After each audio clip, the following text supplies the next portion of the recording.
So I wanted to get to a very important part of your work, which is that you also use OVR technology for health and wellness, and for people who struggle with post-traumatic stress disorder and depression. Can you explain a little bit about your work here and yeah, why you do it?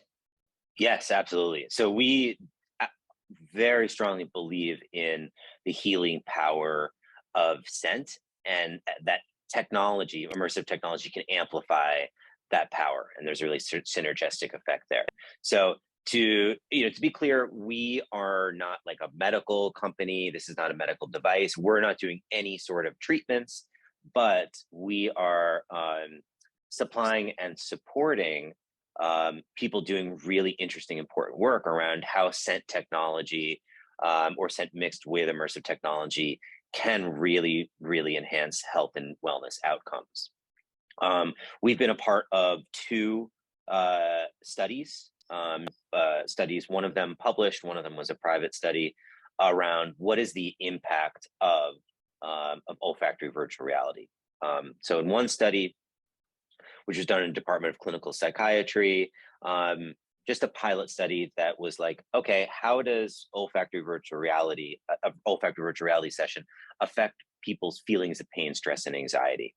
And so a number of different diagnoses. They did an 8-minute experience, and right after, 3 hours after this experience, they self-reported their levels of pain, stress, and anxiety. And it went from a 9 prior to the experience down to a 3 afterwards. And even 3 hours afterwards, it stayed at a 3, which we think was really interesting.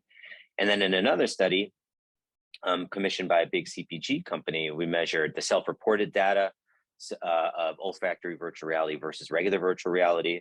And there is a marked increase in happiness over VR, a marked decrease in depression, a drop in blood pressure, or lowering of blood pressure, and even brain imaging that showed a massive increase in gamma activity in the frontal area of the brain, which usually is observed in like monks in deep meditation or artists and athletes in flow state.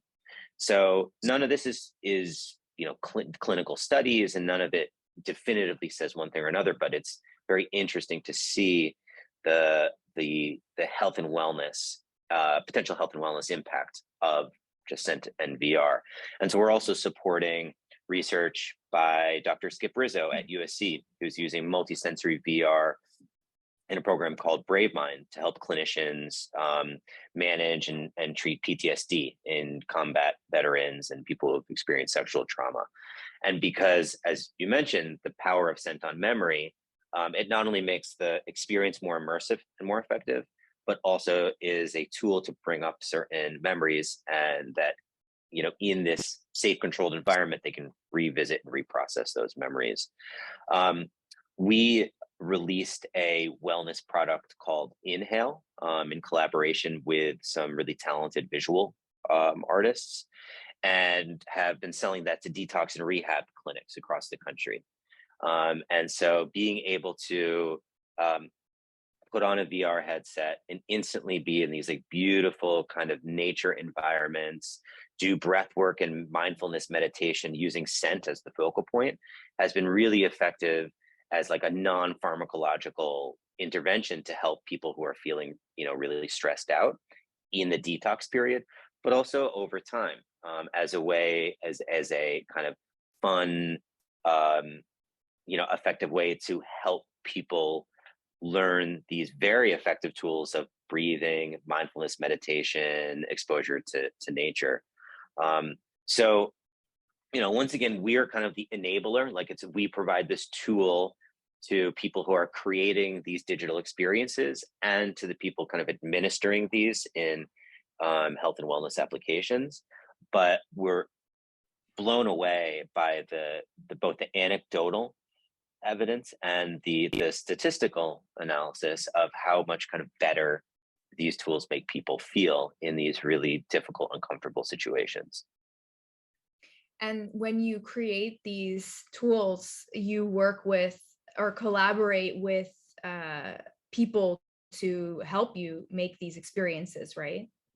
Exactly. You know, the kind of the core, a lot of the core part of the experience is driven by, you know, the really talented team we have at OVR, including Dr. Rachel Hers, who's our chief scientific advisor, who's one of the leading olfactory neuroscientists in the world. And so really designing this, to your point about it being a gimmick, right? It's really designed using the principles of neuroscience and scent to Mm. provoke really specific outcomes, and then also with the either the creative team and or the clinicians who might be using this in whatever setting it could be used, to really understand, you know, and tailor the solution to, you know, provoke the best outcomes. Yeah, it's really important work, I think, and I am excited to keep hearing what you're doing because it's yeah, I think it's very important and really great that you can use smell in this way. Not only smell, but as you said, it's immersive experience of many senses, and I know that many people have PTSD through their sense of smell. Uh, Hmm. so so this is uh, yeah, a great way to work through that. So our last question, to wrap up. So it could be in the industry, or it could simply be in a world where we learn to value our sense of smell more. But I want to know from you, what is the future of scent? The future of scent, well, it's a little bit of some of the stuff that we chatted about today. You know, I think like the core of it is really the future of scent is not a reproduction of the physical world in digital. The future of scent is a new alphabet or a new RGB, you know, or CMYK of scent that's digitally native, that permeates into all of our digital, virtual, and augmented experiences in entertainment, in healthcare, in social connection. Um, and one of the cool things that's part of this is, instead of scent happening to us, which it mostly does now, we will actually like individually have control over scent in ways that we've never had before. And not just when it comes to kind of perfumes or air fresheners, right? Like we have the ability to integrate scent into all of our experiences and interactions and tailor them to have the maximum like positive outcome, health outcome, um, emotional outcome, social outcomes for us. And so I think that this controversial but inevitable shift to the metaverse, um, is also how a inevitable shift to scent being a powerful tool, of emotion, cognition, behavior, and connection in all of our lives every single day. Well, I will definitely be keeping my nose out for the rest of your work. I'm very interested in, because I consider smell and control sometimes oxymorons. So I'm very Yes. interested in following your work and yeah, seeing what else you do. And yeah, maybe one day I can also experience OVR technology. I would love that. We'd love that too. Whether it's in the US or whether it's in the EU, we'll make sure to make that happen.